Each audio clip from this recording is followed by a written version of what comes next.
Forget everything you have seen in the movies. The Civil War was not a constant blur of gallant charges, stirring speeches, and dramatic victories. For the average soldier, the war was defined less by combat and more by the long, grinding days spent in camp. It was in the camps, not on the battlefield, that men endured their greatest test of survival. Rows of canvas tents stretched across muddy ground, smoke rose from small fires, and the smell of damp wool and unwashed bodies hung in the air. Men moved slowly, shoulders hunched, boots sinking into mud, their uniforms heavy with rain. This was the daily reality for hundreds of thousands of soldiers. It is the year 1863. The war has been raging for 2 years. You are a Union soldier, encamped somewhere in Virginia. The weather is wet. A light rain has been falling since the night before, and it shows no sign of stopping. The ground is muddy, the air is damp, and everything you own is wet. Your shelter is what soldiers called a dog tent. It is made of 2 small pieces of canvas, buttoned together and stretched over a pole. It is barely large enough for 2 men to crawl inside. There is no floor. The ground beneath you is the ground you sleep on. If you are lucky, you have a thin layer of straw. If not, you lie directly on the mud. The tent leaks. Rainwater seeps in at the edges. Your blanket is damp. Your boots are damp. Your uniform is damp. And you have no way to dry them. This is not an exception. It is the rule. Civil War soldiers lived in constant discomfort. Letters home often described the misery of wet nights, the smell of mildew, and the endless mud. The dog tent was never meant for comfort. It was meant for portability. And so, every morning, men woke already weary. Before dawn, a voice calls out through the camp. It is followed by the sharp, piercing notes of a bugle. This is reveille, the signal that the day has begun. You pull yourself upright, stiff and sore from the cold ground. Your joints ache. Your back is tight. You are not sick. But you are not well either. Few men in camp are. Outside, the camp is already stirring. Men crawl from their tents, shoulders hunched against the drizzle. Some head for the latrine trench. Others gather around small fires, trying to coax wet wood into flame. The smoke is thick and acrid, stinging your eyes. The smell of damp wool, unwashed bodies, and wood smoke hangs over everything. Your uniform is standard issue. A dark blue wool jacket, sky blue trousers, and a forage cap. It is heavy, itchy, and never truly dry. You wear it every day. You sleep in it. You march in it. And when it rains, it clings to your body like a second skin. Your equipment is simple but burdensome. A haversack for food and personal items, a canteen, a cartridge box, a bayonet, and, of course, your rifle. You carry it all, every day, even when you are not marching. Breakfast is issued after roll call. But it is not what you might expect. There is no hot meal waiting. Instead, you are given a strip of salt pork and a few squares of hardtack. Salt pork is exactly what it sounds like. Fatty cuts of pork preserved in heavy salt. It is greasy, tough, and so salty it burns your tongue. Hardtack is worse. It is a simple cracker made of flour and water, baked until it is rock hard. It is so tough that soldiers often broke it with the butt of their rifles before eating. Some pieces were infested with weevils. Others were moldy, but you ate it anyway, because there was nothing else. If you were fortunate, you had coffee. But even that was not simple. The beans were issued green, unroasted. You had to roast them yourself over a fire, crush them with a rock, and boil them in a tin cup. The result was bitter, gritty, and often burnt, but it was hot. And for a few minutes, it felt like a small victory. Coffee was so important to soldiers that many wrote home about it. Some even said they could not fight without it. It was one of the few comforts in an otherwise harsh routine. Around you, men ate in silence. The only sounds were the scrape of tin utensils, the crackle of wet fires, and the steady patter of rain. Some men coughed. Others scratched at their collars and sleeves. Lice were everywhere. They lived in the seams of uniforms, in blankets, in hair. Men boiled their clothes when they could, but the insects always returned. They were a constant presence, as much a part of camp life as the mud and the smoke. Disease was another constant. Dysentery, typhoid, pneumonia. The surgeon did what he could, but medicine was limited. There were no antibiotics, no antiseptics. just whiskey, opium, and crude surgery. For many soldiers, disease was a greater threat than bullets. The rest of the day would follow a routine. There would be drills, inspections, and fatigue duty. You might be ordered to dig trenches, haul firewood, or repair equipment. You might be assigned to guard duty, standing watch in the rain for hours at a time. Or you might simply wait, passing the hours with cards, letters, or idle talk. The waiting was often the hardest part. Days stretched into weeks, weeks stretched into months. And all the while you were never far from hunger, sickness, or the threat of sudden orders to march. This was the reality of camp life. It was not glorious, it was not heroic.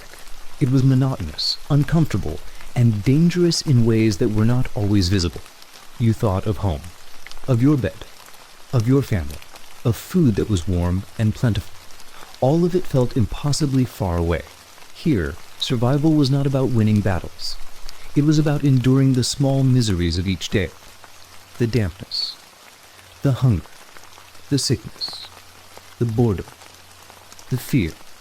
And the truth is, most of us would not last a single day, not because of bullets, but because of everything else.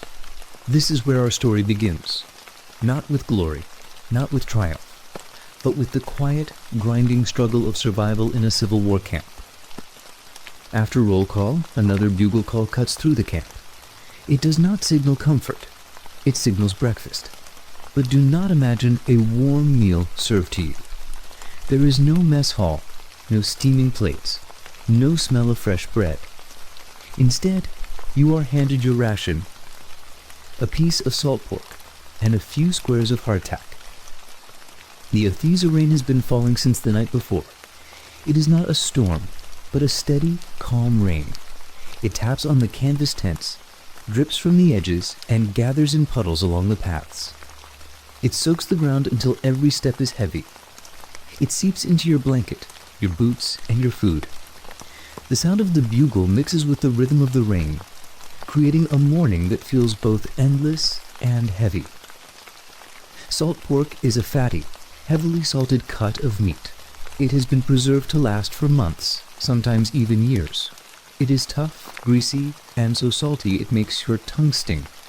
The salt burns your lips and dries your mouth. To make it edible, you might try to boil it to draw out some of the salt, or you might fry it over a fire, eating the meat and saving the grease for other cooking. The grease is valuable. It can soften hardtack, fry scraps, or add flavor to otherwise tasteless food. But the real star of the ration is the hardtack. This is a simple unleavened cracker, about 3 inches square and half an inch thick. It is made of just flour and water. To keep it from spoiling, it is baked until it is as hard as a rock. It is almost inedible. Biting into it feels like trying to chew a piece of wood. Soldiers gave it nicknames: tooth dullers, sheet iron crackers, and worm castles. That last name came from the weevils that often infested the crackers after months in storage. You might break one open and see small holes where insects had burrowed. Some men picked the bugs out. Others ate them anyway, saying they were just extra protein. Your only hope is to smash the hardtack with the butt of your rifle or a rock. Then you soak the pieces in coffee until they soften into a gritty sludge. Some soldiers fry the soaked crumbs in pork grease, creating a dish they call skilligali. It is not delicious. It is not even pleasant, but it is food, and food means survival.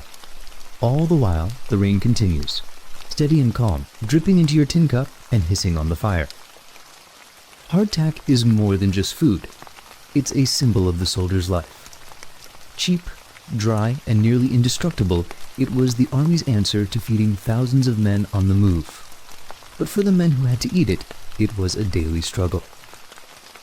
Each piece is about 3 inches square and half an inch thick, made of just flour and water, baked until it's rock hard.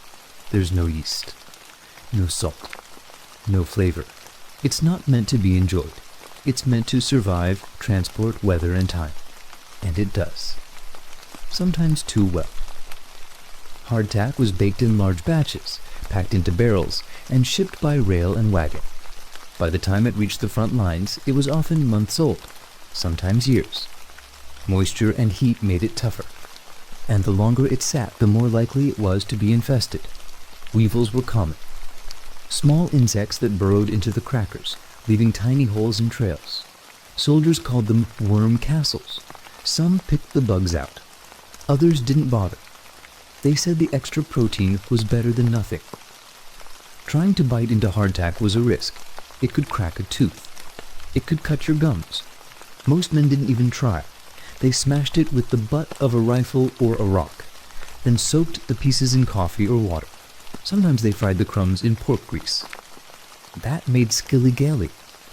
It was still bland, still gritty, but it was warm, and it was easier to swallow.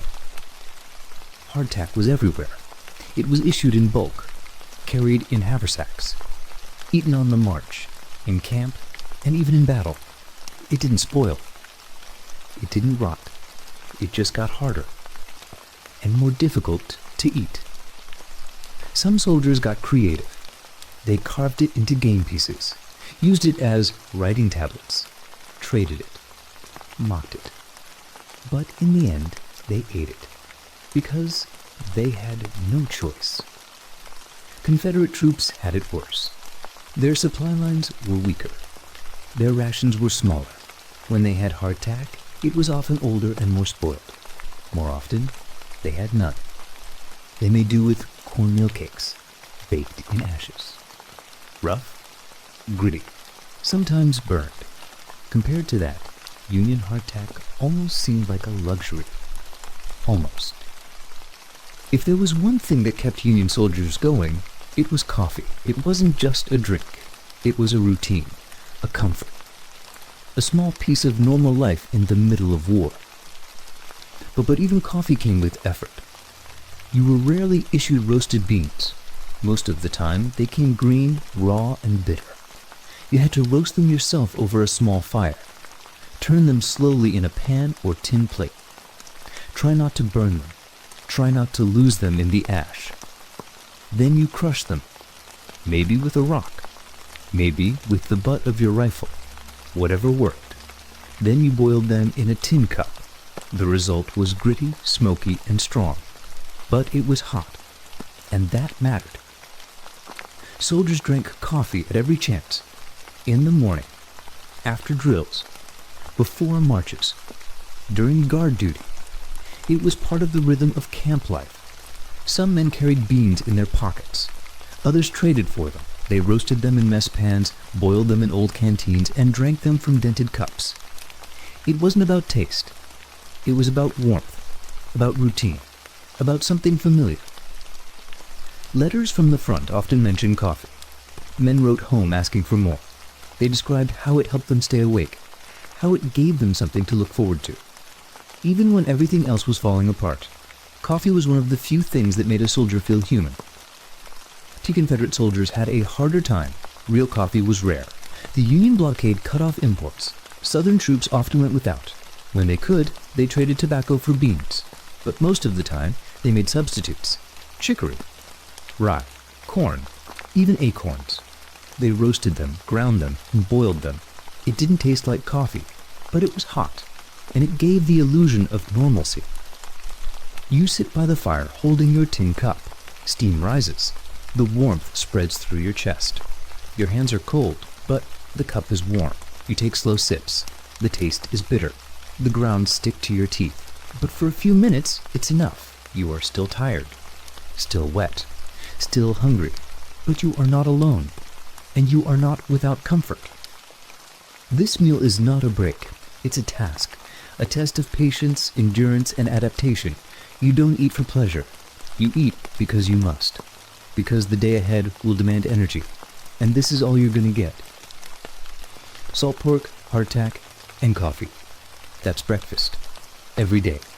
Sometimes beans. Sometimes rice. Sometimes dried apples or desiccated vegetables. But most mornings, it's the same. Meat that burns your mouth. Bread that breaks your teeth. Coffee that sticks to your tongue. You sit on a log or squat near the fire. There are no tables. No chairs, no shelter. You eat with your fingers, or with a tin spoon. Your plate is a mess pan. Your cup is dented. Your hands are cold. Your sleeves are damp. But you eat because you have to. Some men talk while they eat. Others stay quiet. They chew slowly, staring at the ground or into the fire. They think about home, about warm kitchens, about fresh bread, about eggs, butter, and bacon. But those thoughts don't help, so they push them away and focus on the task. The food is heavy in your stomach. It doesn't sit well. It's greasy, gritty, and hard to digest, but it's calories. And calories mean strength. You need strength to march, to dig, to carry, to fight. So you finish your meal. You scrape the last crumbs from the pan. You drink the last sip of coffee. You wipe your mouth with your sleeve, and you stand. There's no cleanup, no trash bin. You rinse your cup in a puddle.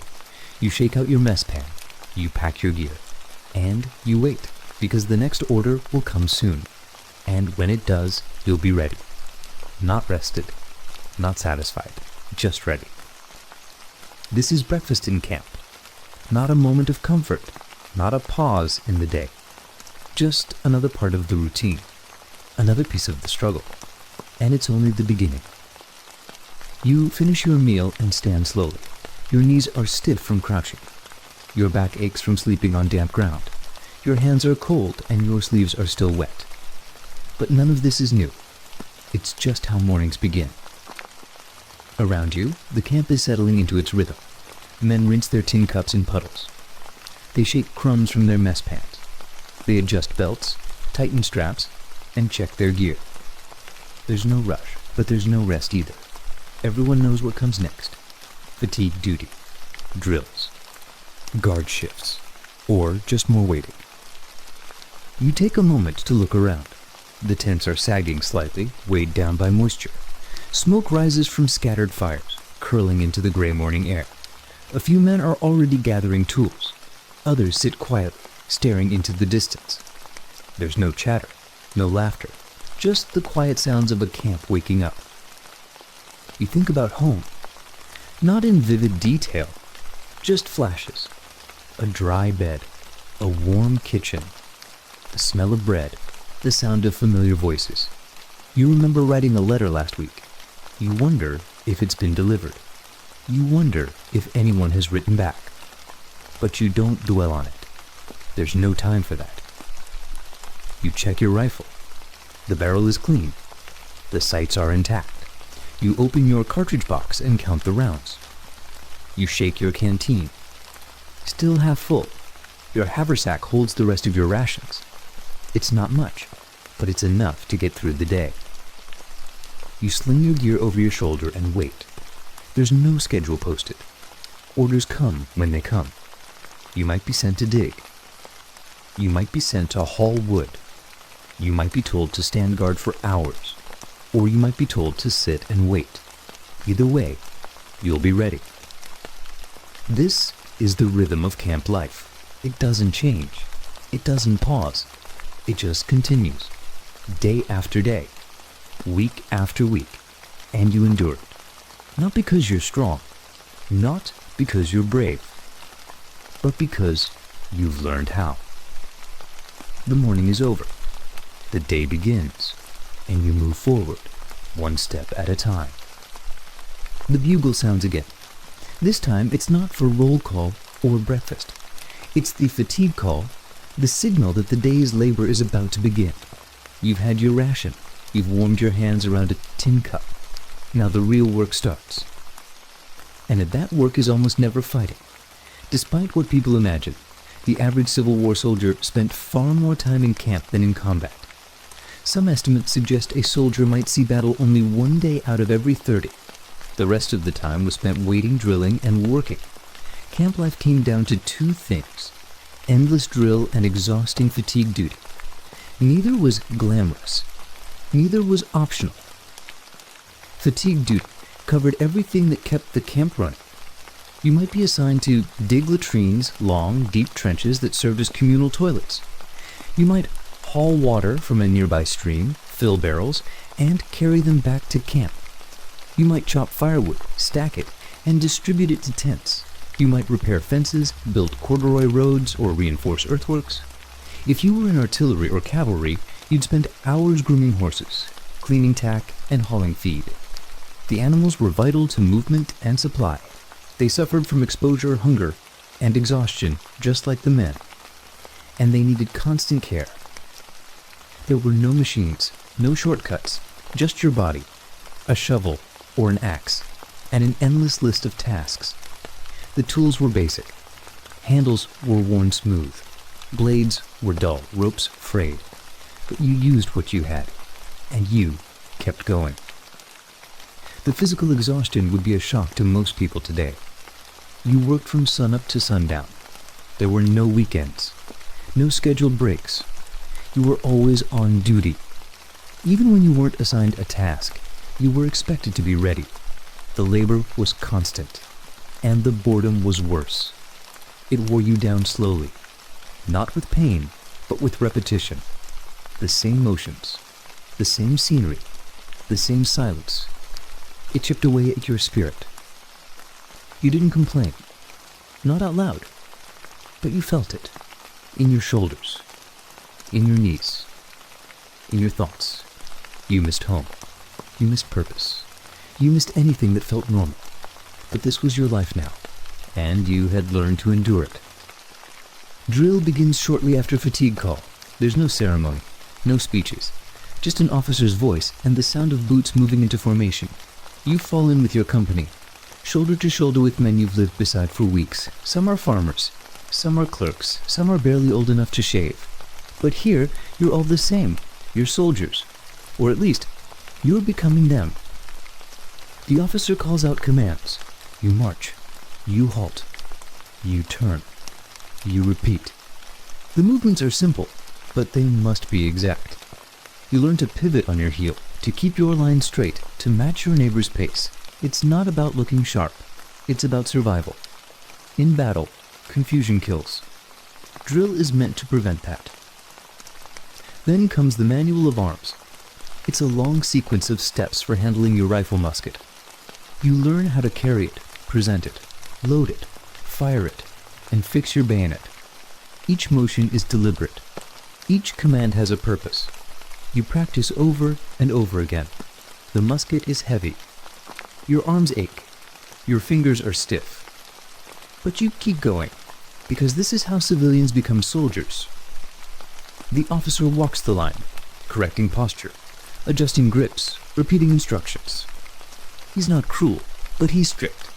He knows what happens when men panic in battle. He's seen it. So he drills you until the motions become automatic. Until you can load and fire without thinking. Until your body responds faster than your mind. The repetition is exhausting. You march across open ground, turn, halt, and march again. You practice loading with dummy rounds. You fix and unfix your bayonet. You stand at attention for long stretches, waiting for the next command. The sun rises higher. Your uniform sticks to your back. Your boots are heavy with mud. But the drill continues, because discipline is not built in comfort. It's built in fatigue. Some men struggle. They stumble. They forget steps. They get corrected. But no one is punished. Not yet. This is still training. Still preparation. The officers know that mistakes made here can be fixed. Mistakes made in battle cannot. By the time drill ends, your shoulders are sore. Your hands are raw. Your mind is dulled by repetition. But you've learned something. You've moved as a unit. You've handled your weapon. You've followed orders. And tomorrow, you'll do it all again. Because this is how an army is made. Not in battle, but in the quiet, grinding hours of drill. You don't have much to work with. There's no machinery, no engines, no powered tools, just your body, a few basic implements, and the expectation that the job will get done. The shovel is your most common companion. It's not polished. It's not balanced. It's a wooden handle with a steel blade, often dented, sometimes cracked. You use it to dig latrines, drainage ditches, and rifle pits. You dig through mud, clay, and gravel. You dig in the rain, in the cold, and under the sun. The blade sticks. The handle blisters your palms, but you keep going. because the trench won't dig itself. Axes are next. You use them to chop firewood, clear brush, and build corduroy roads. The blade is dull. The handle is slick. You swing again and again, splitting logs that are wet and heavy. You stack the wood in piles, carry it to tents, and feed the fires that keep the camp alive. There's no rhythm to it, just repetition, just effort. You feel it in your shoulders, in your wrists, in your spine. But you don't stop, because warmth depends on it. Picks and mattocks come into play when the ground is too hard. You use them to break up frozen earth or rocky soil.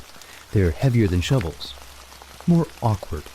But sometimes they're the only way to make progress. You swing them with both hands, driving the blade into the ground, then prying loose the chunks. It's slow work. It's loud. And it's exhausting. Ropes, pulleys, and wheelbarrows are used when available, but they're scarce. Most of the time, you carry things by hand. Logs, barrels, buckets of water.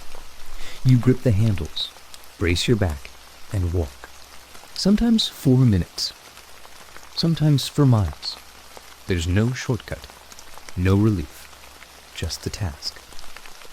You learn to care for your tools. You sharpen blades with stones. You oil handles with grease. You patch broken straps with twine. Because if your tool breaks, the work doesn't stop. It just gets harder. And no one wants to be the reason a job falls behind. These tools are simple, but they define your day. They shape your routine. They wear down your body. And they remind you that this war isn't just fought with rifles and cannons. It's fought with shovels, axes, and hands. Every trench dug, every log split, every ditch cleared, it all adds up, and it all matters. The days begin to blur, not because of chaos, but because of repetition. Every morning starts the same way. Every task feels familiar. You wake, eat, drill, work, and wait. Then you do it again, and again, and again. There's a strange kind of discipline in the monotony. You know what's expected. You know what comes next. There's no guessing, no surprises. But that doesn't make it easier. It just makes it quieter, and quieter doesn't mean peaceful. Routine has its own weight. It presses down slowly, without force. You don't notice it at first, but over time it settles into your bones. You stop asking questions. You stop looking ahead. You focus on the next shovel full of dirt, the next swing of the axe, the next command and drill, because thinking beyond that takes energy you don't have. Some men handle it well. They find comfort in the structure. They follow orders, complete tasks, and rest when allowed. Others struggle. They grow quiet, withdrawn. They stare into the distance during breaks. They speak less. They sleep more. It's not dramatic. It's gradual. But it's real. You learn to manage your thoughts. You don't dwell on home too long. You don't count the days. You don't ask when the next letter will arrive, because those questions don't have answers. And asking them only makes the day harder. So you focus on what's in front of you. The tool in your hand. The mud under your boots. The fire you need to build. The trench you need to dig. There's no clock in camp. Time is measured by bugle calls, by meals, by the angle of the sun. You learn to read the sky, to judge the hour by the shadows, to know when drill is coming, when guard duty begins, when it's time to gather wood. It's not precise, but it's enough. You begin to understand that this is the real war, not the battles, not the charges, but the waiting, the labor, the slow erosion of comfort and identity. You're not fighting an enemy today. You're fighting the routine, and that fight is quiet, but constant. You finish your task, you wipe your hands, you look around, and you wait for the next order, because that's what the day demands, and you've learned how to meet it. The physical toll builds slowly. You don't notice it after 1 day, or even 2. But after a week of digging, chopping, marching, and standing guard, your body begins to change. Your shoulders ache. Your knees feel stiff. Your hands are rough, blistered, and cracked. You sleep on damp ground, you wake up sore, and you go back to work. There's no recovery period, no rest days. You're expected to be ready every morning, no matter how you feel. If you're sick, you report to the surgeon, but only if it's serious. A cough, a sore throat, or a fever isn't enough. You work through it, because the camp doesn't stop, and neither do the orders. Illness spreads easily. Men live close together. They share tools, tents, and utensils. They eat side by side. They wash in the same streams. There's no sanitation system. Latrines overflow. Food spoils. Water gets contaminated. You see men with dysentery, typhoid, and pneumonia. Some recover. Some don't. And the camp moves on either way. The mental strain is harder to measure. It doesn't show up in bruises or fevers, but it's there. You feel it in the silence, in the long hours of waiting, in the repetition of tasks that never seem to end. You begin to lose track of time. You forget what day it is. You stop expecting news. You stop expecting change. Some men grow quiet. They speak less. They sleep more. They stare into the fire without blinking. They follow orders, but without energy. They're not broken, just worn down. The war hasn't reached them with bullets, but it's reached them with boredom, fatigue, and isolation. You learn to manage your thoughts. You focus on small things, cleaning your rifle, sharpening your axe, organizing your gear. You find comfort in routine, even when it's exhausting, because it gives you something to hold on to, something to control. And in a place where control is rare, that matters. You also learn to watch others, to notice when someone is slipping, to offer a word, to share a task, to sit beside them during a break. It's not dramatic, it's not emotional, but it helps, because the strain is shared, and sometimes that's the only relief available. You finish your shift, your arms are sore, your boots are soaked. Your thoughts are quiet, but you've made it through another day. And for now, that's enough. Not every soldier spent the day with a shovel or a rifle. For those in cavalry or artillery units, the work revolved around horses, wagons, and the gear that kept the army moving. It was physical, constant, and often overlooked. Horses were essential. They pulled cannons, carried supplies, and transported officers. They were exposed to the same cold, hunger, and exhaustion as the men. Their ribs showed, their hooves cracked, their eyes dulled with fatigue. But every morning they had to be fed, brushed, and prepared. Grooming took time. You brushed out mud and burrs. You checked for sores under the harness. You cleaned hooves with a dull pick. You adjusted tack that was often worn or patched. Feed was rationed. Oats were best, but corn or hay had to do. Sometimes you foraged for grass or stripped bark from trees. Anything to keep the animals going. Wagons needed care too. The wheels were wooden, bound with iron. They cracked under weight and weather. Axles had to be greased with lard or animal fat. Spokes were reinforced with rope. When a wagon broke down, it wasn't just an inconvenience. It could mean no food, no ammunition, no medical supplies. Repairs were done in the mud. You crawled under the frame. You lifted beams by hand. You patched what you could with twine, leather, or spare wood. There were no spare parts, no workshops, just improvisation, and the pressure to keep things moving. Men assigned to this work started early. They checked the animals, inspected the gear, loaded supplies. Even if no orders had come, they prepared. Because when the army moved, it moved on their backs, and on the backs of the horses they cared for. There was no glory in this labor, no medals, no stories. But without it, the army would stall. Cannons wouldn't roll. Tents wouldn't arrive. Food wouldn't reach the front. So these men worked in silence, covered in mud, surrounded by the sounds of breathing animals, creaking wagons, and tools scraping against wood. You might not notice them in the official reports, but they were there, every day, keeping the army alive. One hoof, one wheel, one load at a time. Guard duty is quiet, But it's never restful. You are assigned a shift, usually 2 hours at a time. Sometimes it's during the day, sometimes deep into the night. You stand at your post with your rifle, watching the perimeter.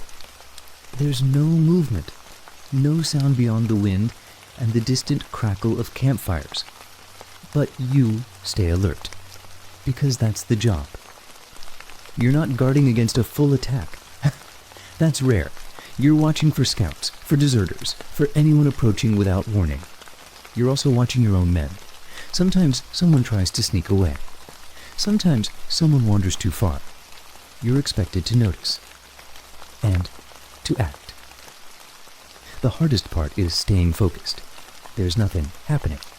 You stand still. You shift your weight. You adjust your grip. Your eyes scan the trees, the road, the edge of the camp. You listen for footsteps, for voices, for anything unusual. But most of the time, there's nothing. Just silence.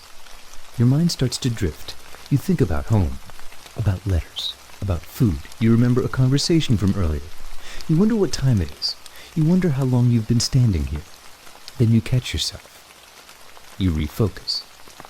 Because distraction is dangerous. Some men struggle with night shifts. It's colder. It's darker. The camp is quiet, and the shadows stretch longer. You hear things that aren't there. You imagine movement. You grip your rifle tighter. You breathe slowly. You remind yourself that most nights are uneventful. But you stay ready. Because the one time you relax might be the time something happens. You're not alone. There are other guards posted around the camp. You nod when you pass them. You exchange quiet words. You check in with the officer of the guard. There's a routine.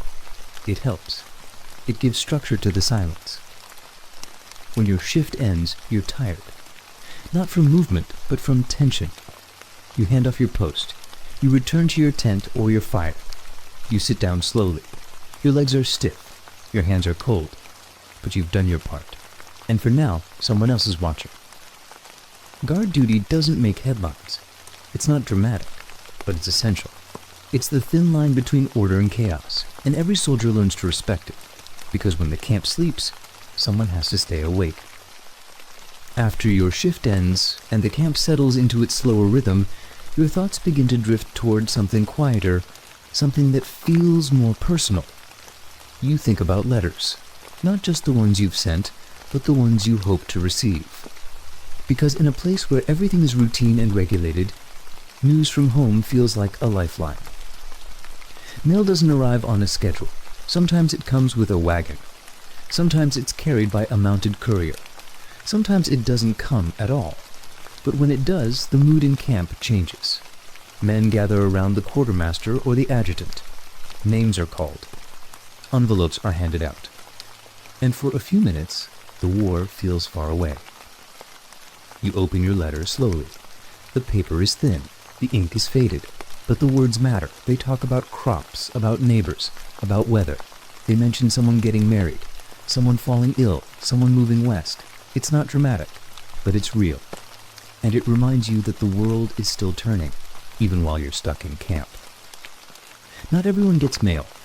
Some men haven't heard from home in weeks. Some never do. They listen to others read their letters aloud.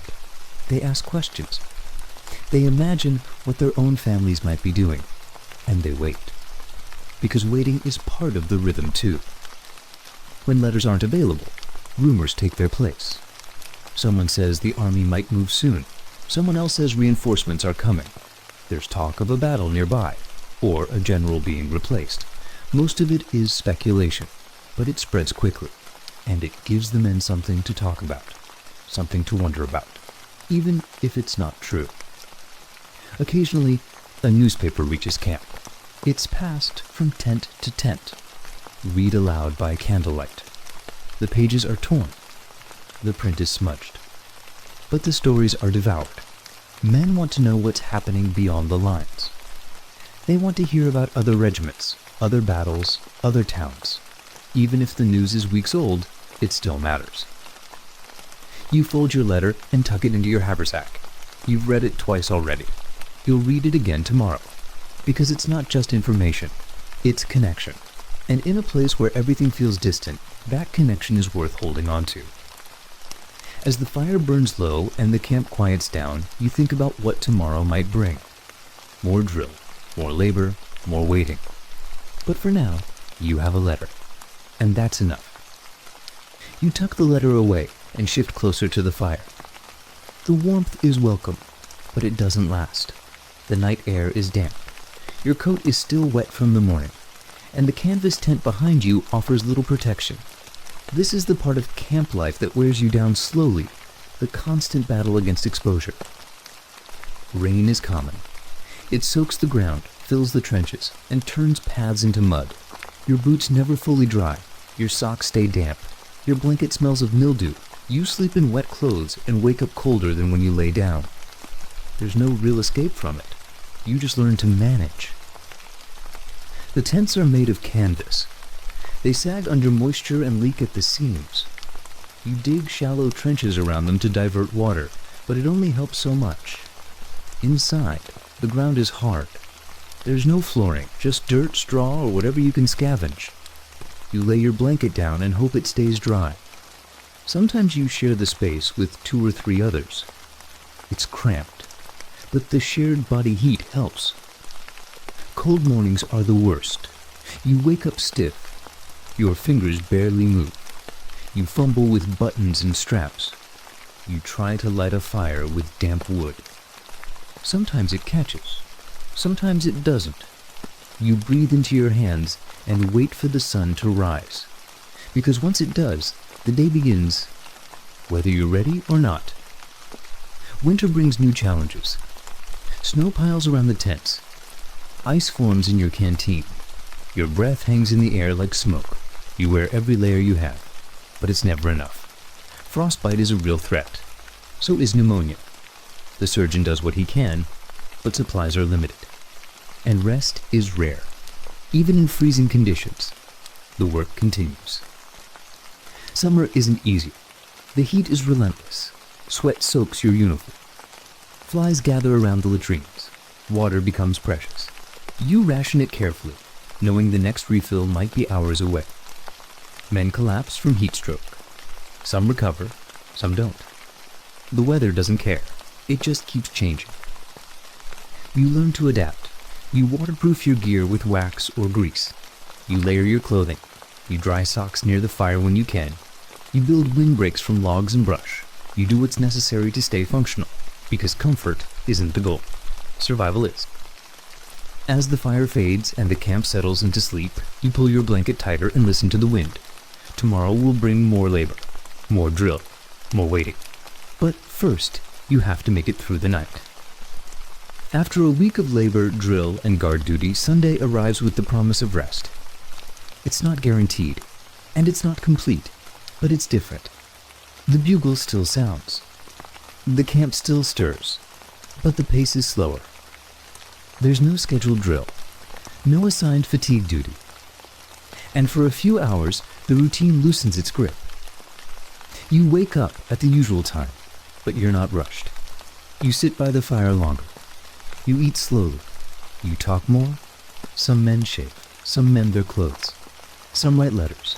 The officers walk the lines, checking tents and gear. But they're not issuing orders. It feels like a pause, even if it's not a full stop. Inspection usually comes mid-morning. You line up with your company. Uniforms brushed. Weapons cleaned. The officer walks past, checking posture, gear, and readiness. It's not harsh. It's routine. He nods, makes notes, and moves on. You stand still, knowing this is part of the rhythm. Even on a quiet day, discipline is maintained. Some Sundays include a short service. A chaplain might speak near the edge of camp. There's no pulpit, no choir. Just a few words, a prayer, and a reminder that faith still has a place here. Men listen quietly. Some bow their heads. Others stare into the distance. It's not dramatic, but it's grounding. The rest of the day is yours, at least in theory. You might nap. You might write. You might walk the perimeter or sit with a friend. You might do nothing at all. But even in stillness, the camp doesn't feel relaxed. There's always tension beneath the surface. You're not far from the front, you're not far from movement, and you know that tomorrow, the routine returns. The rain hasn't stopped. It's been falling since yesterday. The ground is soft. Your tent is damp, but you've learned to live with it. You dry your socks near the fire. You hang your blanket from a branch. You scrape mud from your boots. It's not comfort, but it's enough to get by. As evening settles in, the camp grows quiet again. There's no drill to prepare for, no orders to follow, just the sound of men talking, fires crackling, and the steady rhythm of water dripping from canvas. You sit with your back against a log, watching the sky darken. You think about home, about the week ahead, about how long this will last. Sunday ends like every other day, with the fire burning low and the camp settling into sleep. It wasn't rest. Not really. But it was something close. And in this place, that's all you can ask for. You've been in camp long enough to know the routine. You wake, you work, you drill, you stand guard. You've learned how to manage the cold, the wet, and the boredom. You've learned how to care for your gear, your rifle, and your boots. But now something else is becoming clear. Something quieter. Something harder to fight. The biggest danger in this camp isn't the enemy. It's the camp itself. At first, you don't notice it. A cough here. A man sitting out a drill. Someone walking slower than usual. But then it spreads. More men report to the surgeon. More tents stay quiet. And the stories begin to circulate. Someone collapsed during fatigue duty. Someone hasn't eaten in 2 days. Someone was carried out before sunrise. You start to understand the scale of it. Disease is everywhere. It moves through the camp without sound. It doesn't need a rifle. It doesn't need orders. It just spreads. And it spreads fast. For every soldier killed in battle, 2 will die from illness. That's not a rumor. That's a fact. And once you've seen it happen, you don't forget it. The problem starts with sanitation, or the lack of it. Latrines are dug too close to the water source. Rain carries waste into the stream. You drink from that stream. You fill your canteen from it. You cook with it. And you get sick. Not always right away, but eventually, because the contamination is constant. Garbage piles up. Food scraps. Animal waste. Broken gear. It attracts flies, rats, and other vermin. They move freely through the tents, the kitchens, and the supply wagons. You swat them away, but they always come back. You try to clean your mess area, but there's no soap, no disinfectant. Just water and a rag, and sometimes not even that. Personal hygiene is inconsistent. Some men wash when they can. Others don't bother. There's no schedule for bathing. No standard for cleanliness. You might get a chance to wade into a stream once a week. Maybe less. You scrub your skin with sand. You rinse your shirt and hang it to dry. But it's not enough. Not when you're surrounded by hundreds of others doing the same. Intestinal diseases are the most common. Diarrhea and dysentery are part of daily life. Men joke about it. They call it the Tennessee Quick Step or the Virginia Quick Step. But it's not funny. A severe case can kill. Dehydration sets in quickly. The surgeon offers chalk mixtures or herbal teas. Sometimes he gives mercury chloride. You've seen men get worse after treatment. You've seen them carried out on stretchers. And you've seen the stretchers come back empty. Typhoid is worse. They call it camp fever. It spreads through food and water. It starts with chills, then fever, then delirium. You've watched men shiver under blankets, soaked in sweat. You've heard them mutter in their sleep. You've seen the surgeon shake his head. There's no cure, just waiting. And hoping. You begin to understand that the enemy isn't just across the river or behind a ridge. It's here, in the water, in the air, in the shared cups and the crowded tents. You're surrounded by it, and there's no clear defense. No rifle can stop it. No drill can prepare you for it. You just endure, and hope you're not next. As the rain continues to fall and the camp settles into another restless night, you lie awake and listen. Not for gunfire, not for orders, but for coughing. For footsteps heading toward the surgeon's tent. For the quiet signs that something is wrong. Because in this place, silence doesn't mean safety. It means something is spreading. And you're still here. For now. You hear the coughing before you see the tent. It's low, constant, and coming from every direction. Men shuffle toward the surgeon's station, some leaning on friends, others walking alone with their heads down. There's no line, no formal process. Just a quiet understanding that if you're sick enough to come here, you'll be seen. Eventually. The surgeon's tent isn't large. It's made of canvas like the others, but it's marked with a small flag and surrounded by crates of supplies. Inside, the air is heavy. Not with blood or pain, but with fatigue.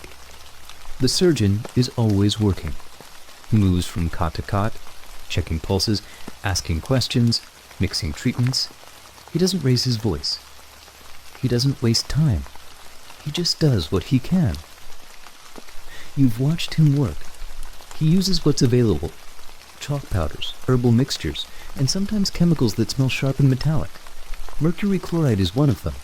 It's supposed to purge the body. But you've seen men get worse after taking it. Their skin turns pale. Their breathing slows. And sometimes they don't wake up. Still, the surgeon keeps using it, because it's what he was taught. And there's not much else. There are no microscopes, no sterilization, no understanding of germs. The tools are wiped clean, but not disinfected. Bandages are reused. Water is drawn from the same stream that runs past the latrines. And the surgeon knows it's not ideal. But he also knows that waiting for better conditions means losing more men. So he works with what he has, and hopes it's enough. Some cases are simple. A sprained ankle, a minor cut, a persistent cough. The surgeon treats them quickly and sends the men back to their tents. But others stay. They lie on cots, wrapped in blankets, eyes closed, breathing shallow. Typhoid, dysentery, pneumonia. The names are whispered, but the symptoms are clear, and the outcomes are often predictable. You've helped carry men to the tent. You've watched them lie still for hours. You've seen the surgeon shake his head and step away. There's no drama, no shouting, just quiet decisions. Sometimes a man is moved to the edge of camp. Sometimes he's buried before sunrise, and the tent remains open, because someone else will arrive soon. The surgeon isn't cold. He's tired. He's doing the best he can with limited tools and limited knowledge. He writes notes in a small ledger. He checks temperatures with his hand. He listens to breathing. He watches for signs of improvement. But he knows that most of what he's doing is guesswork, and he knows that the real enemy isn't visible. It's in the water, in the air, in the shared cups and the crowded tents. You begin to understand that survival isn't just about strength. It's about luck, about timing, about whether you drank from the wrong stream or touched the wrong blanket. You wash your hands more often. You clean your gear with extra care. You avoid the mess area when flies are thick. It's not enough to guarantee safety, but it's something. As you walk past the surgeon's tent at dusk, you hear the same sounds. Coughing, footsteps, quiet voices. The rain hasn't stopped. The ground is soft, and the tent is full. You keep moving, knowing that you're not sick today, but also knowing how quickly that can change. The surgeon will be there tomorrow, so will the ledger. So will the stretchers. And so will the quiet fight against something no one can see. You face drill, fatigue duty, and guard shifts. But this is different. This is the part of camp life that doesn't follow orders. It just spreads. And you endure it. Because there's no other choice. You pass the surgeon's tent again the next morning. The canvas is still damp. The stretchers are still lined up. And the coughing hasn't stopped. But something else has changed. A new regiment has arrived. Fresh recruits. Their uniforms are clean. Their boots are stiff. They carry their gear with pride, and they have no idea what's waiting for them. They come from small towns and farms. Many have never left their county, let alone their state. They've never lived in close quarters, never shared water with strangers, never slept beside a dozen other men in a single tent. They're strong, eager, and untested. But they're also vulnerable, because the camp doesn't care how strong you are. It cares how prepared your body is, and most of theirs aren't. Within days, the signs begin to show.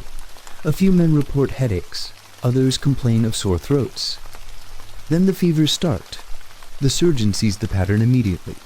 Measles, mumps, sometimes scarlet fever. These diseases move fast through new regiments.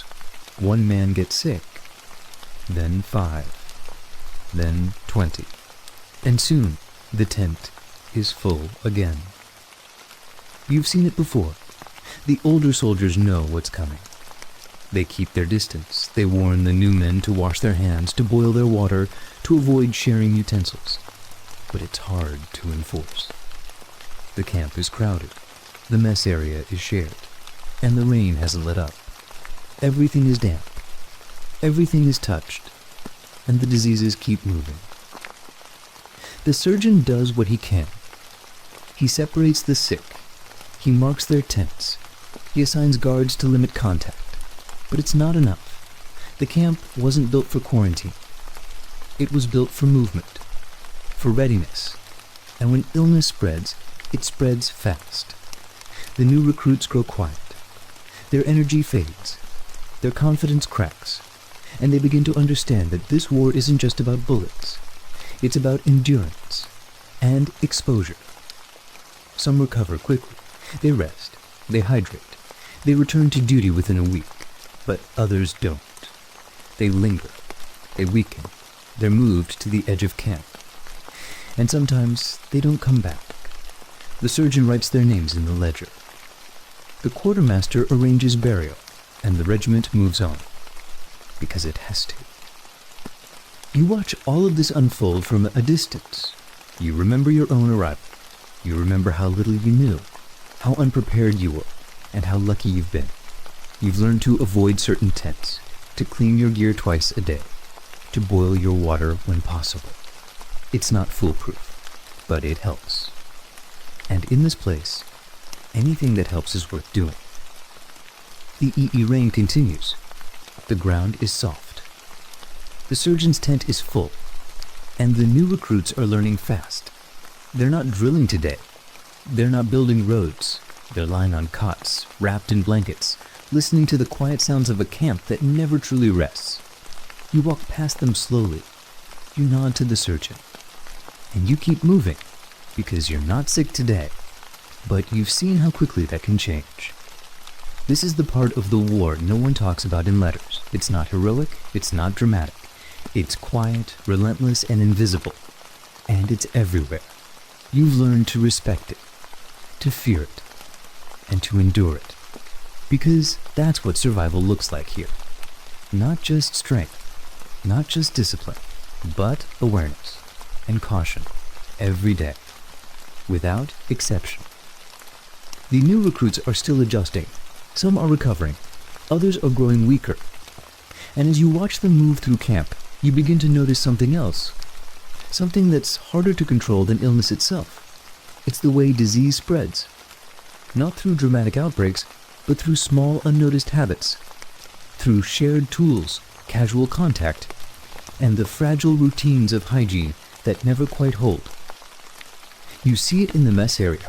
Men line up for food, passing tin plates and cups from hand to hand. There's no soap. No clean water for washing. Utensils are rinsed in barrels that haven't been emptied in days. Flies gather around the serving tables. They land on meat, bread, and spoons. You swat them away, but they return. And every bite carries a risk. You see it in the tents. Blankets are shared. Canteens are borrowed. Men cough into their sleeves, then shake hands. They pass tobacco, knives, and letters. They sit shoulder to shoulder, talking quietly, unaware of what's lingering on their skin. There's no malice in it. Just routine. Just the habits of men trying to stay connected. But those habits carry weight, and that weight grows heavier with each passing day. You try to stay clean. You wash your hands with cold water from the stream. You scrub your gear with sand. You boil your canteen when you can. But it's not enough. The stream runs past the latrines. The sand is damp. And the firewood is too wet to burn properly. You do what you can. But you know it's not a guarantee. The surgeon has started issuing quiet warnings. He tells men to avoid sharing cups, to clean their hands before meals, to sleep head to foot in crowded tents. Some listen, some don't. There's no enforcement, no penalties, just suggestions. And in a place where routine is everything, suggestions are easy to ignore. You've seen what happens when hygiene breaks down. You've seen entire squads fall sick within a week. You've seen the surgeon run out of supplies. You've seen the burial detail working before dawn. And you've learned to take precautions, not because you're afraid, but because you've seen what happens when others aren't careful. Even small tasks carry risk. Sharpening a knife, cleaning a rifle, hauling water. You touch the same handles. You use the same cloths. You walk the same paths. And you begin to understand that hygiene isn't just about cleanliness. It's about awareness, about noticing what others miss, about choosing caution over convenience. Every time. The rain hasn't stopped. The ground is soft. Your boots are soaked.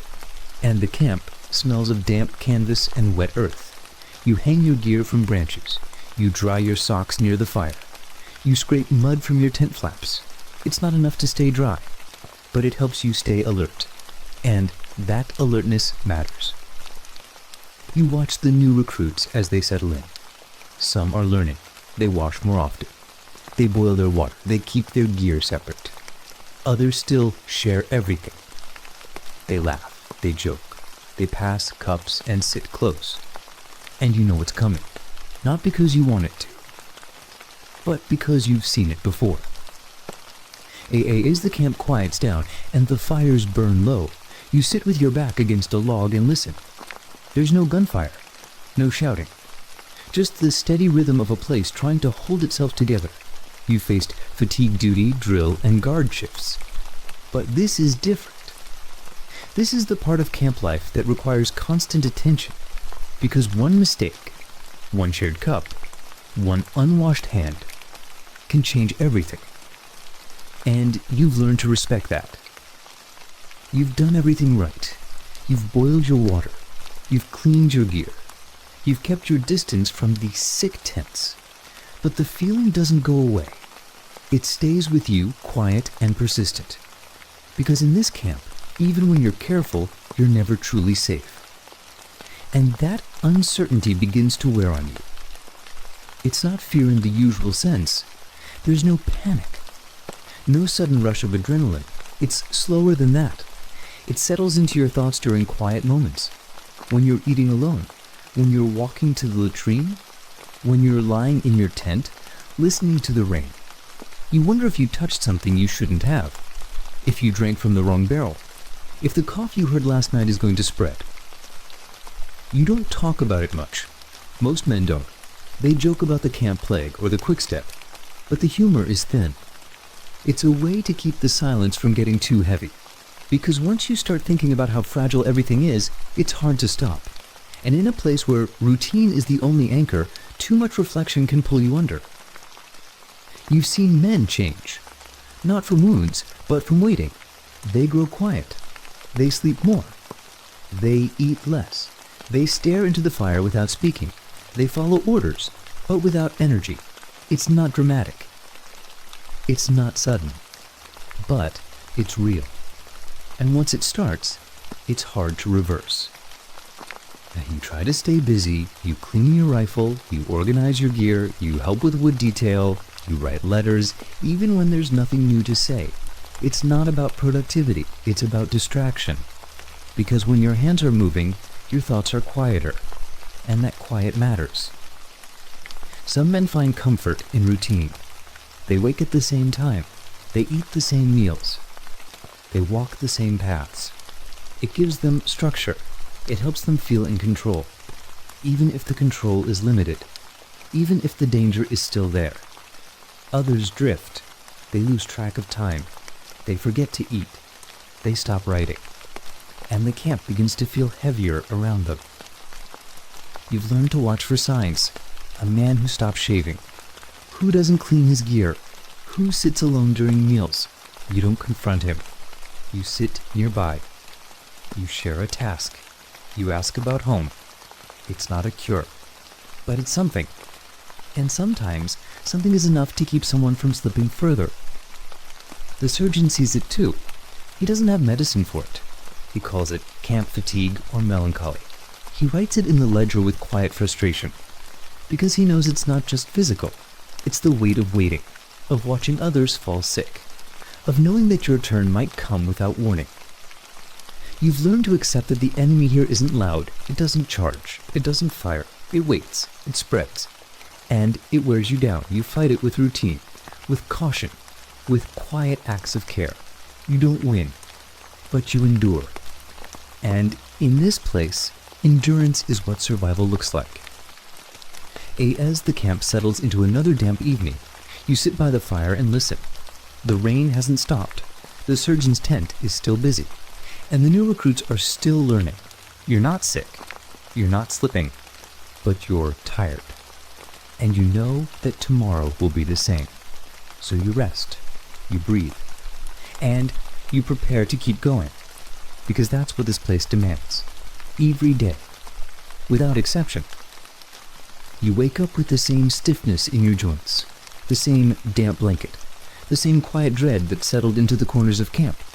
But something has shifted. It's not dramatic. It's not visible. It's internal.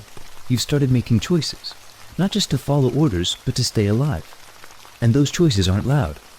They're quiet, deliberate, and constant.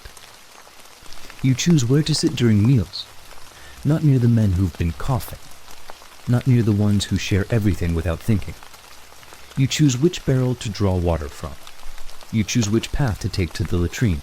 You choose which gear to touch and which to leave alone. It's not paranoia. It's calculation. And it's become part of your routine.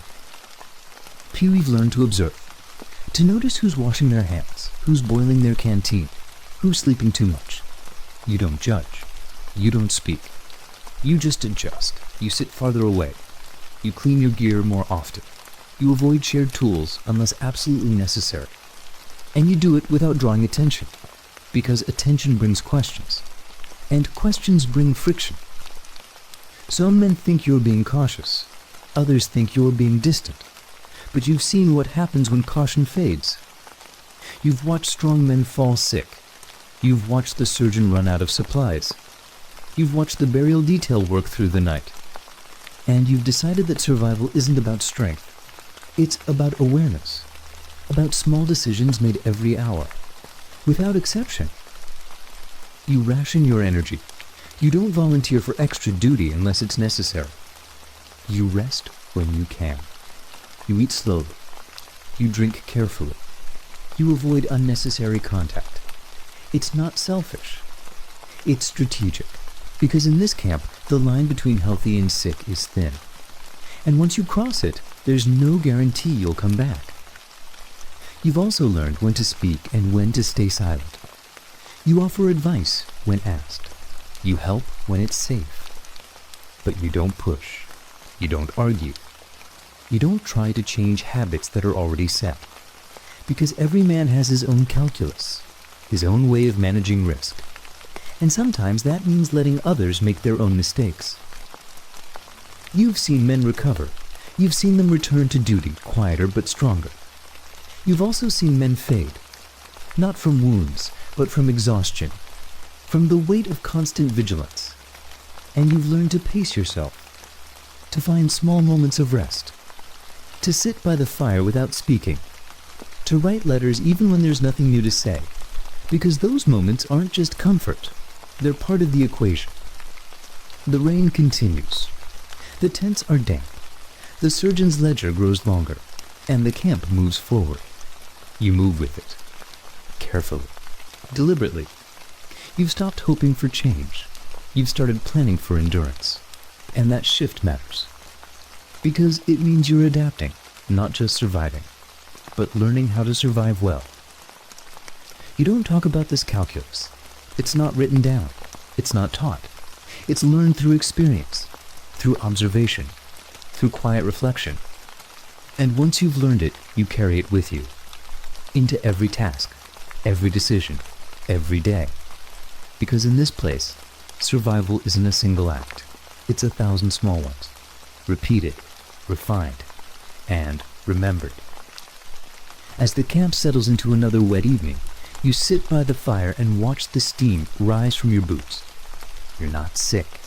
You're not slipping. You're alert. And that's enough. Tomorrow will bring more choices, more calculations, more quiet decisions that no one sees. But you'll make them, because you've learned how, and because here, that's what survival demands. You've made it through another day. The drill is done. The fatigue duty is finished. The surgeon's tent is quiet for now, and the camp has settled into its evening rhythm. After the final roll call and the last spoonful of beans, something shifts. It's subtle, but it's real. For a few hours, the camp belongs to the men again. You sit near the fire with your back against a crate. Your boots are drying. Your hands are sore, but your thoughts are somewhere else. Because this is the time when soldiers stop being soldiers. They become sons, brothers, husbands, and fathers. They become themselves again, and the most common way they do that is through letters. You reach into your haversack and pull out a scrap of paper. It's creased and damp, but still usable. You dip your pen into a small bottle of ink, careful not to spill, and you begin to write. You don't write about the worst parts, not usually. You mention the weather, the food, the drill. You ask about the harvest, about the neighbor's new barn, about your sister's health. It's not dramatic, but it's connection. And that connection matters. Around you, other men are doing the same. Some write with focus. Others pause between sentences, staring into the fire. A few read letters they've already received, lips moving silently. One man reads aloud. His voice is steady. The letter is from his wife. She mentions the children, the church, the price of flour. The men listen quietly. It's not their letter, but it feels familiar. Mail call is the most anticipated moment in camp. When the courier arrives, men gather quickly. Names are called. Packages are handed out. Sometimes it's just a letter. Sometimes it's a box with socks, soap, or dried apples. The mood lifts. For a few minutes, the war feels far away. You've seen men cry over a letter. You've seen them laugh at a joke written weeks ago. And you've seen them read the same page 5 times, just to hold onto the feeling. You finish your letter and fold it carefully. You tuck it into an envelope and write the address with slow, deliberate strokes. You'll hand it off tomorrow, and then you'll wait. Sometimes the reply comes in 2 weeks. Sometimes it never comes. But you keep writing. Because it's not just about news. It's about being remembered, and remembering who you are. The rain hasn't stopped. It drums softly on the canvas. The fire crackles. And the camp is quiet. You sit with your letter in your lap, watching the steam rise from your boots. You're tired. But you're not alone. Around you, men are writing, reading, and remembering. And for a little while, the camp feels less like a place of survival, more like a place where people live. Taps will sound soon. The bugle will echo through the tents. The fires will dim. And the camp will sleep. But for now, you have this moment. This quiet hour. This chance to be more than a name on a roster. You're not just enduring. You're reaching. And that makes all the difference. Once the letters are folded and tucked away, the camp begins to shift again. The fire burns a little brighter. The voices grow louder. And the men begin to gather in small groups. They're not talking about orders or illness. They're talking about cards, dice, and music. Because even here, even now, they've found ways to pass the time together. And those moments matter. You sit down beside a group playing poker. The cards are worn and stained. The bets are small, buttons, tobacco, or scraps of hardtack. The rules are loose, but the laughter is real. One man wins a round and leans back with a grin. Another groans and tosses his cards into the mud. There's no tension, no rank. Just men trying to forget where they are. And for a little while, it works. Nearby, another group is playing dice. The game is fast. The stakes are low. but the energy is high. They cheer, they curse, they joke. An officer walks past and shakes his head. Gambling is technically forbidden, but enforcement is rare, because everyone knows what these games really are. They're not about winning, they're about distraction, and distraction is valuable. You've seen other games too. Checkers, dominoes, chess. Some men carve pieces from wood or bone, others use stones and scraps. The boards are drawn in the dirt or scratched into crates. The games are slow, thoughtful, and quiet. They draw small crowds. Men lean in, watching each move. And for a few minutes, the camp feels like a porch back home. Not all pastimes are games. Some are physical. You've watched men wrestle in the mud, laughing and cheering. You've seen boxing matches organized with makeshift gloves and shouted rules. You've seen foot races, horse races, and impromptu strength contests. There's no prize, just movement, just the chance to feel alive. And in a place where stillness is constant, that movement is a kind of relief. Music is everywhere. It drifts through the tents in the evening. A fiddle plays near the mess area. A harmonica echoes from a corner of camp. Men sing together, sometimes in harmony, sometimes not. The songs are familiar. Home, Sweet Home, Lorena. Just before the battle, Mother. They're not just tunes, they're memories, and they carry weight.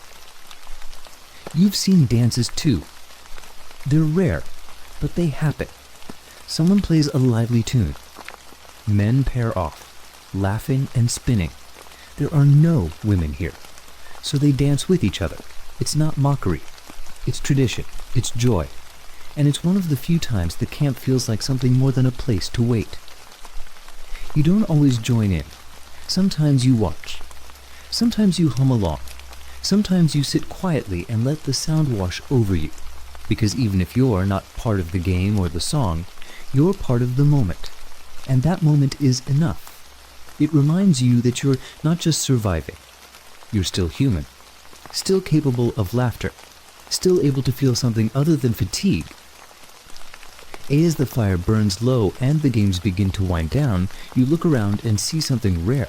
Men smiling. Men relaxed. Men connected. They're not thinking about drill or disease. They're thinking about home, about each other, about the next hand, the next note, the next story. And in that space, the camp becomes something else. Not just a place of hardship, but a place where strangers become friends, and where friendship becomes survival. The games wind down, the music fades, and the fire settles into a steady glow. Men shift closer, not for warmth, but for company. The laughter softens, the voices grow quieter, and the stories begin. Not the ones about drill or duty, but the ones that reach back to places far from here, to lives paused but not forgotten. You listen as one man talks about his father's farm. He describes the rows of corn, the smell of fresh cut hay, the sound of the wind moving through the trees. He talks about the barn roof that always leaked and how he meant to fix it before he left. Another man chimes in, describing the hills near his town, the church bell that rang every Sunday, and the general store where he used to work. The details are small, but they matter, because they're real, and they remind everyone that this camp isn't the whole story.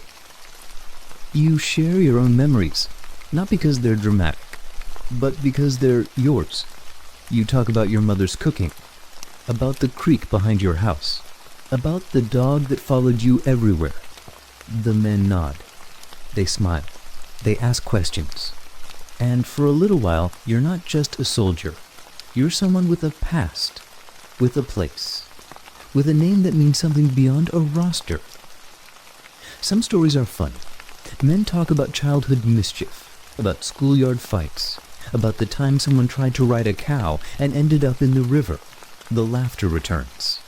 It's quieter now, but it's genuine, and it spreads. Because humor, even in small doses, is a kind of relief. And in this place, relief is rare. Other stories are heavier. A man talks about his brother, who joined a different regiment and hasn't written in weeks. Another mentions a friend who was wounded last month and sent home. There's a pause. No one interrupts, because everyone understands. Loss isn't always loud. Sometimes it's just a missing name, a quiet absence, and a story told in low tones around a fire. You've learned that these stories aren't just entertainment, they're survival. They help men remember who they are. They build trust. They create bonds that go beyond rank or assignment. You've seen men who barely spoke during the day open up at night. You've seen strangers become friends. And you've seen those friendships carry men through the hardest weeks. The O-ring continues. The canvas tents are slick. The ground is soft. But the fire holds. And the stories keep coming. Someone talks about a girl back home.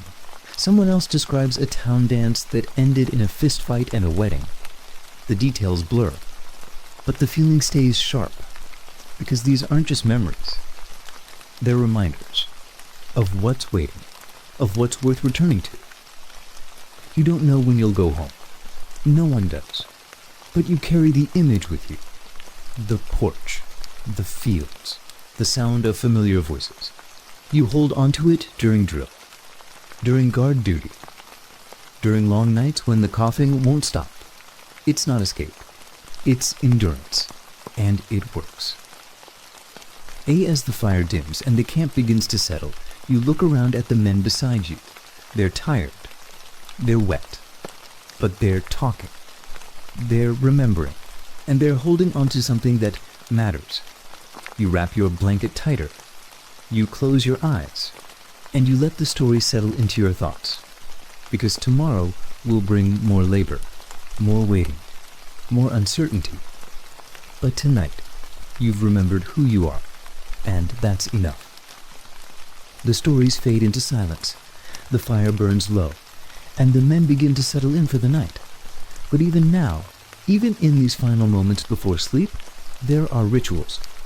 Small acts, quiet gestures. They don't make headlines, but they matter, because they help men hold on to something steady, something human. You watch a man shave by lantern light. His mirror is a shard of polished tin. His razor is dull but serviceable. He moves slowly, carefully wiping the blade between strokes. There's no inspection tomorrow. No reason to look sharp. But he does it anyway. Because it's part of his rhythm. And rhythm is survival. Another man is mending his socks. The needle is bent. The thread is coarse. But he works with focus. He's not just fixing fabric. He's preserving comfort. Preserving dignity.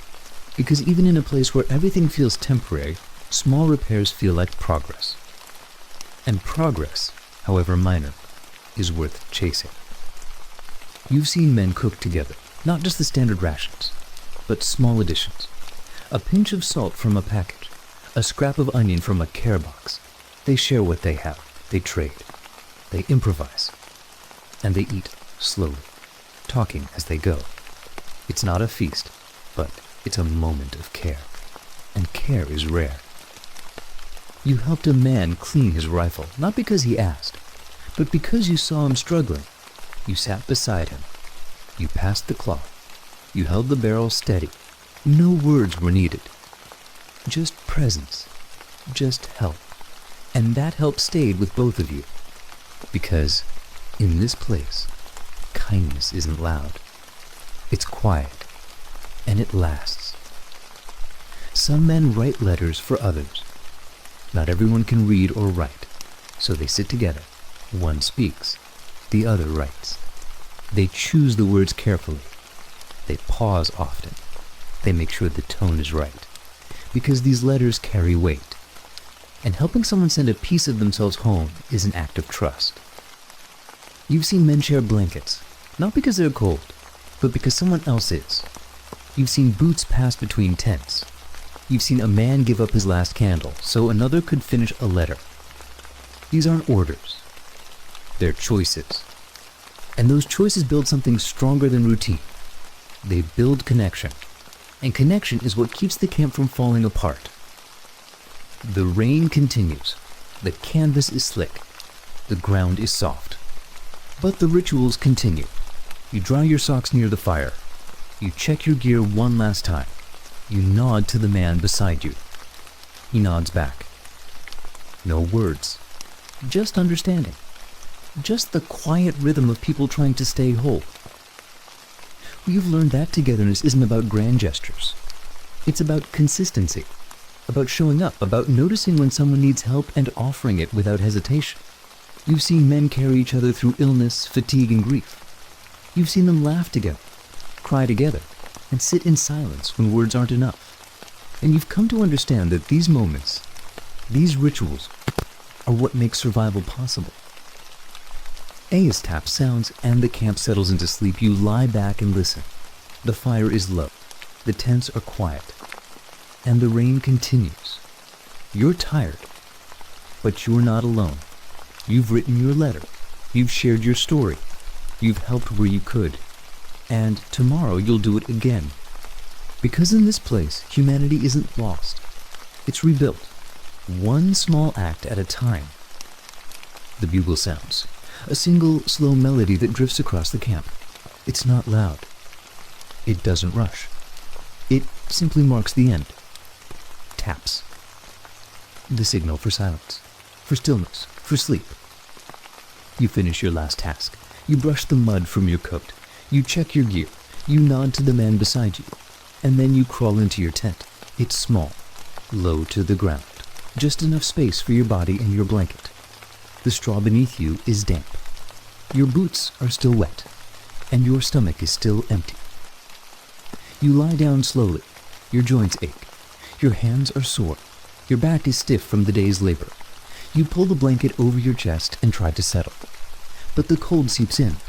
The canvas above you flutters gently, and the rain continues. You close your eyes, but sleep doesn't come easily. Around you, the camp is quiet, but not silent.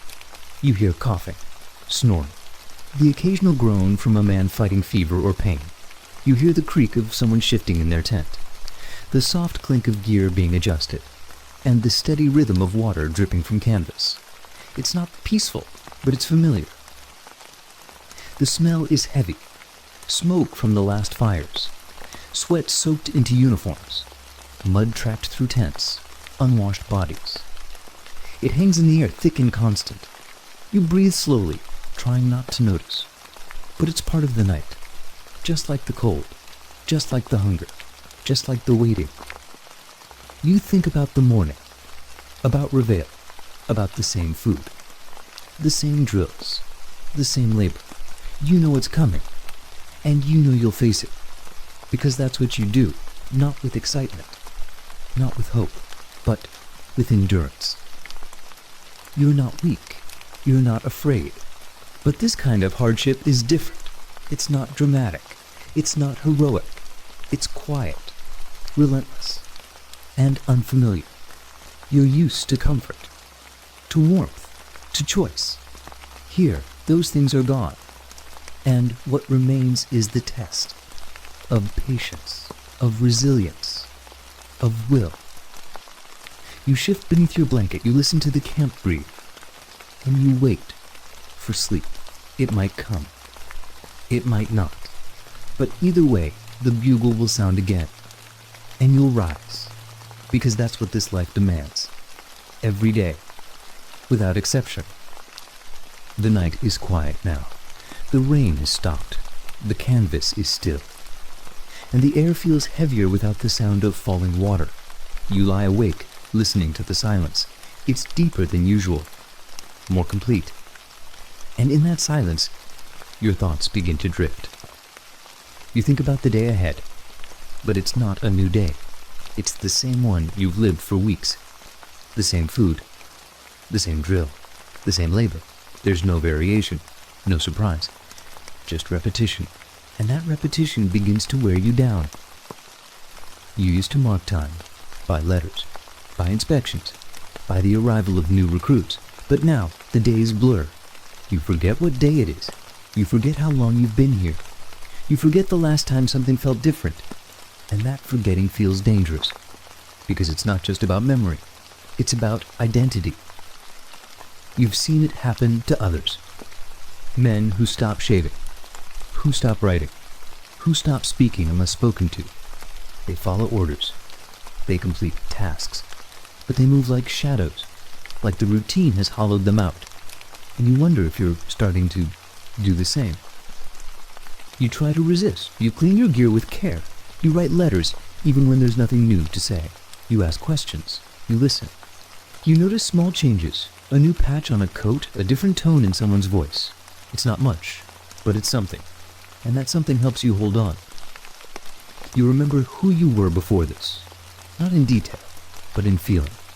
You remember walking through your town. You remember the sound of your name spoken by someone who knew you. You remember the rhythm of your own life, and you try to keep that rhythm alive. Even here, even now. The camp doesn't encourage reflection. It encourages obedience, efficiency, endurance. But you've learned that endurance without identity is dangerous. It leads to numbness, to detachment, to forgetting why you're here. And once that happens, everything becomes harder. Not just the work, but the waiting, the hoping, the surviving. You've seen men recover, not from illness, but from erosion. They find something to care about. A letter, a song, a shared task. And slowly they return. They speak more. They smile. They remember. And that remembering is powerful. You sit up in your tent. The canvas is dry. The air is still. You breathe slowly. You think about tomorrow. It will be the same, but you'll face it with intention. Not just to complete it, but to remain yourself within it, because that's the real challenge. Not just surviving the camp, but surviving it without losing who you are. You lie back down, you close your eyes, and you hold onto a single thought. You are still here, still thinking, still choosing. And that choice matters, because in this place, sameness is the enemy, and memory is the shield. The canvas is dry now. The air is still, and the camp has settled into a deeper quiet. You lie in your tent staring at the fabric above you. There's no wind, no rain, just the slow breathing of men around you. And in that stillness, you begin to understand something you hadn't before. This isn't just survival, it's testimony. You've seen men endure things that would break most, cold that stiffens joints, hunger that dulls thought, fatigue that lingers for days. They don't complain, they don't collapse, they adjust, they adapt, they continue. And that continuation is its own kind of strength. There's no ceremony for this, no recognition, no medals, just quiet persistence. You've watched a man with fever still report for roll call. You've seen someone with blisters still carry water. You've seen men bury their friends and return to duty the same afternoon. Not because they're numb, but because they know what's expected. And they meet it. Every time. You've learned that endurance isn't loud. It doesn't announce itself. It doesn't seek attention. It lives in routine, in repetition, in the decision to keep going when nothing changes, and when no one is watching. That decision is made quietly, but it defines everything. You think about the men beside you. Some are asleep, some are awake. All of them are carrying something. Fatigue, grief, fear, but they carry it together. They share food. They share stories. They share silence. And that sharing makes the burden lighter.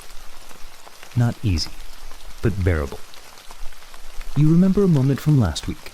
A man dropped his gear during drill. He was exhausted. He bent to pick it up, and someone stepped forward to help. No words.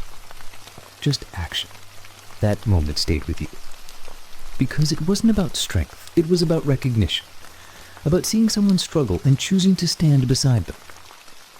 You've seen endurance in small things. In the way someone folds their blanket. In the way someone checks on a friend. In the way someone hums a tune while cleaning their rifle. These aren't acts of defiance. They're acts of preservation, of identity, of humanity. And they matter, because they remind you that survival isn't just about the body, it's about the spirit. The night is quiet, the fire is out, and the camp is still. You lie in the dark, thinking about what this life demands. Not just obedience, not just labor, but resilience. The kind that doesn't fade, the kind that doesn't need applause, the kind that holds steady, even when everything else begins to slip. You breathe slowly, you adjust your blanket, and you prepare for sleep. Tomorrow will be the same, but you'll meet it. Not because it's easy, but because you've learned how. And because every day you endure, you add to something larger. A quiet record, a living testimony of what it means to persist, without glory, without comfort, but with purpose. You close your eyes. The canvas is still, the air is dry, and the silence holds. You are tired, but you are still here, and that in itself is enough. The camp is silent now. As the night has settled into its final rhythm, you lie in your tent, wrapped in your blanket, listening to the slow breathing of men around you. There's no movement, no voices, just the quiet weight of exhaustion.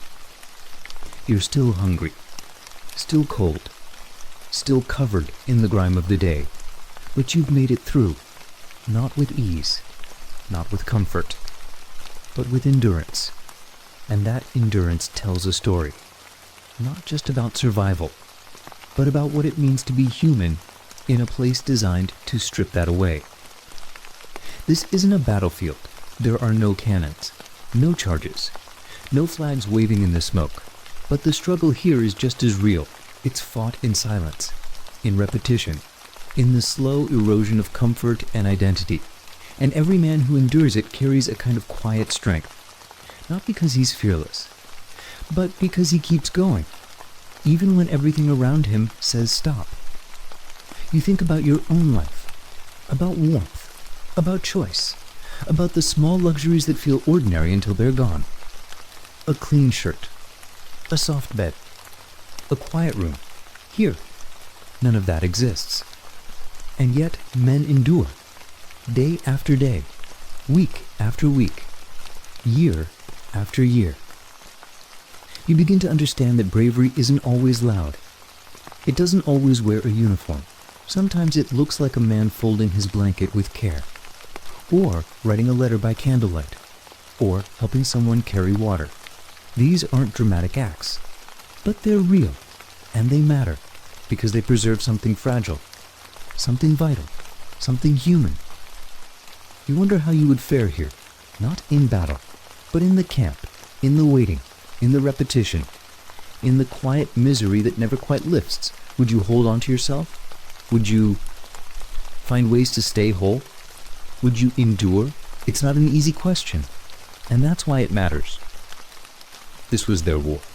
Not just the charges and the volleys, but the long nights, the cold meals, the aching backs, the silence, and the choice to keep going, not once, but every day, without applause, without recognition, just the quiet decision to endure.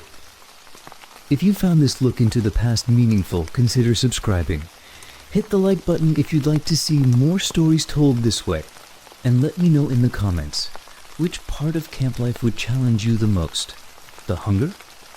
The cold? The boredom? Or the silence? I would love to hear your thoughts.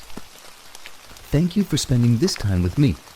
Which part of camp life would challenge you the most? The hunger? The cold? The boredom? Or the silence?